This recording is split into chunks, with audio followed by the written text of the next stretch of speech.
ప్రతి శిశువుకు తల్లి గర్భం ప్రారంభపు పాఠశాల అని తెలిపెను దేవుడు ఎప్పుడు.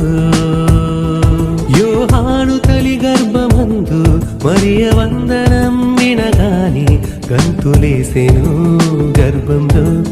అప్పుడే గర్భంలోనే గుర్తించిన దేవుని కుమారుడు యేసు కంటే ముందుగా వచ్చినాడితడు. గర్భంలోనే గుర్తించిన దేవుని కుమారుడు యేసు కంటే ముందుగా వచ్చినాడితడు.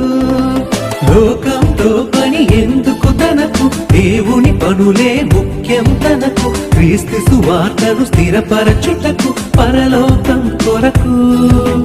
లోకంతో పని ఎందుకు